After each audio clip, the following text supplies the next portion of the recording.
यदि मैं वहां पे पहुंचा, कुछ जीत के लाया, तो मैं बहुजन समाज के लिए, जहाँ पे वहां पर भी मेरे को पूछा था कि आप यदि पैसे जीत जाते हो क्या करते हो, तो मैंने कहा कि मैं अपने लिए तो सिर्फ 20% 5-6 सालों से प्रयास कर रहा हूँ, लेकिन नहीं आ रहा था। हर बार ऑडिशन कहीं ना कहीं देने जाता, या जो सवाल आते यहाँ थे से मोबाइल। क्या मैसेज देना चाहोगे लोगों को? इस मंच पे आप पहुंच गए हैं, आपका सिलेक्ट हो ही गए हैं, अब उसके बाद तो पहुंच ही जाएंगे, वहां तो पहुंचना तय।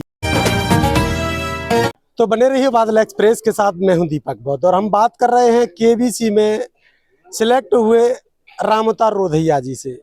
क्या उनका विचार है और क्यों केबीसी में जाना चाहते हैं, इसके लिए कितना स्ट्रगल किया है। तो रोधैया जी, आपका स्वागत है सबसे बहुत पहले, बहुत धन्यवाद और आपका, बधाई भी हो आपको। Thank you. किस प्रकार का ये जो मंच है, इस पे आप जाना चाहते हो, किस प्रकार का चीज अचीवमेंट है बहुजन समाज के लिए, खासकर इसका क्या संदेश रहेगा? बहुजन समाज के लिए तो यही संदेश रहता है, जैसे अपने बहुजन महापुरुषों ने कहा कि शिक्षा पे जोर दो। बिना शिक्षा के आज के जमाने में कुछ भी नहीं है। इसीलिए जब जब अपन जाना चाहते हैं वहां पे, तो उसमें शिक्षा का होना बहुत जरूरी है, क्योंकि बिना ज्ञान के आप एक सीढ़ी भी पार नहीं कर पाओगे।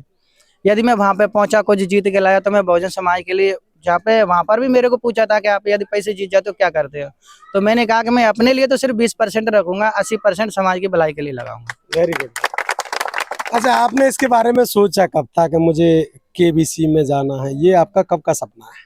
मैं पिछले 5-6 सालों से प्रयास कर रहा हूँ, लेकिन नहीं आ रहा था। हर बार ऑडिशन कहीं ना कहीं देने जाता, या जो सवाल आते थे मोबाइल पे ऑनलाइन, उसको मैं देता था, लेकिन नहीं हुआ था। लेकिन अब की बार मेरा मैसेज आया, व्हाट्सएप मैसेज, दिल्ली ऑडिशन के लिए। तो मैं गया वहाँ पर, सुबह 4 बजे के लाइन में लग गए थे, और बड़ी कसम कसमें 8-10 हज़ार लोगों के बीच में से हम उसमें घुसे स्कूल में, जहाँ पे हैप्पी पब्लिक स्कूल में ऑडिशन था। जब जैसे वहाँ पे घुसे, तो 4 बजे से सुबह लाइन में लग गई, जग के नहा धो के। फिर वहाँ पे 8 बजे नंबर आया, अंदर रूम में गए 11 बजे। 11 बजे के बाद टेस्ट हुआ, फिर 2:30 बजे रिजल्ट आया। रिजल्ट के बाद फिर वहाँ पे पर्सनल इंटरव्यू हुआ। यहाँ तक का ये सफर था। आगे की जो प्रोसेस है किस हम्म। प्रकार से रहने वाली है? आगे की प्रोसेस ये है कि वहाँ पर पर्सनल इंटरव्यू हो गया, उन्होंने एक बुकलेट भरवा ली।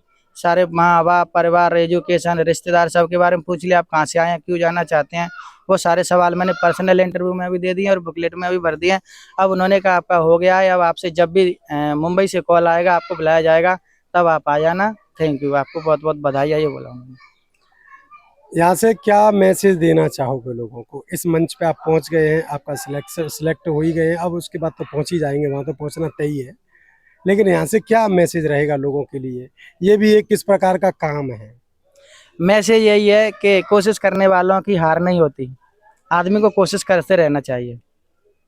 और जब तक अपन जितनी शिक्षा में ज्ञानवान बने, समाज की तरफ ध्यान दे, आदमी अपने लिए तो खूब करता है, लेकिन समाज के लिए कुछ ही लोग सोचते हैं। अपन देखते हैं अपने अपने समाज में बहुत कर्मचारी लाखों करोड़ों हैं, लेकिन कुछ ही लोग होते हैं जो सामाजिक क्षेत्र में काम के लिए आते हैं। क्योंकि अपना पेट तो पशु पक्षी भी भरते हैं, फिर जब हम अपना ही पेट भरने के लिए पैदा हुए, तो हम समाज की तरफ नहीं देखेंगे, तो हम में और पशु पक्षी में अंतर क्या रहेगा। किसे देना चाहोगे इसका श्रेय? इसका श्रेय मैं अपने बहुजन महापुरुषों को देना चाहूंगा। सबसे पहले बाबा साहब मेरे आइडियल रहे हैं। मैंने बाबा साहब को बहुत पढ़ा है। जब बाबा साहब इतने कठिन परिश्रम में पढ़ सकते हैं, संविधान लिख सकते हैं, हम सबको हक अधिकार दे सकते हैं, तो हम क्यों नहीं पढ़ सकते आजाद भारत में। केबीसी के मंच पर जाने से पहले कुछ फीलिंग आ रही होंगी मन में? हाँ, बहुत अच्छी आ रही है। पता नहीं वो क्या सवाल पूछेंगे, कैसे रहेंगे, कब कॉल आएगा, कब बुलाया जाएगा, क्योंकि वहाँ पर अगस्त से लेके फरवरी तक चलता है। अब इस बीच में कभी बुला सकते हैं, अगस्त, सितंबर में, अक्टूबर में, नवंबर में, दिसंबर में। अब ये लग रहा है कि जल्दी से जल्दी कॉल आए, तो तैयारियां शुरू और अच्छे से कर दें, वहाँ पे जाना है। बहुत उत्सुक हो रहे हैं कि कम से कम वहाँ जल्दी से पहुँचे।